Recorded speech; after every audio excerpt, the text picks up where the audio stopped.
फटाक 30 सेकंड में हर खबर आप तक। डाउनलोड कीजिए तक ऐप, लिंक डिस्क्रिप्शन में।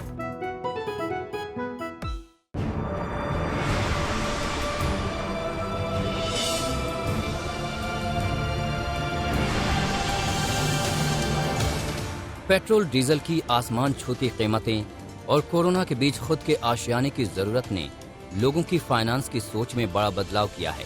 ताज़ा आंकड़ों के मुताबिक फ्यूल कार्ड्स जैसे खास क्रेडिट कार्ड्स की डिमांड करीब 10 गुना बढ़ गई है।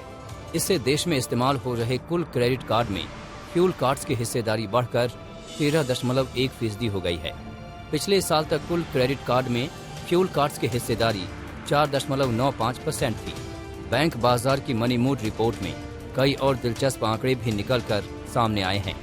इसके मुताबिक इस साल क्रेडिट कार्ड्स इस्तेमाल करने वाली महिलाओं की संख्या करीब 50% बढ़ी है।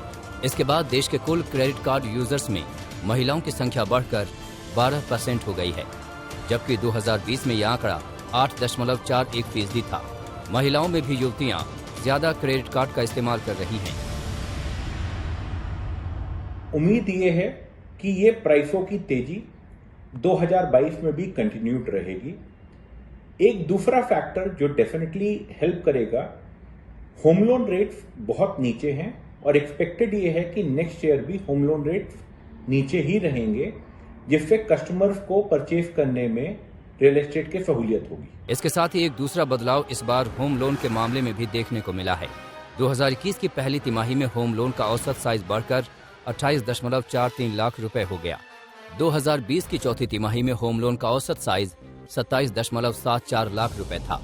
कोविड महामारी की दूसरी लहर के दौरान इस मामले में थोड़ी कमी आई थी, लेकिन इस साल की तीसरी तिमाही के बाद से रिकवरी शुरू हो गई थी।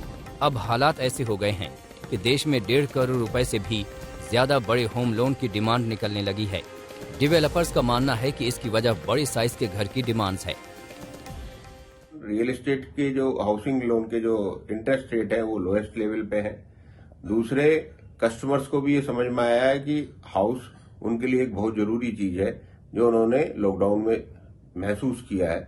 तीसरे, रेरा के आने के बाद भी कस्टमर्स का एक कॉन्फिडेंस बढ़ा है कि वो अंडर कंस्ट्रक्शन प्रोजेक्ट्स में जो भी फ्लैट ले रहे हैं, मकान ले रहे हैं, वो उनको डेफिनेटली डिलीवर्ड होंगे।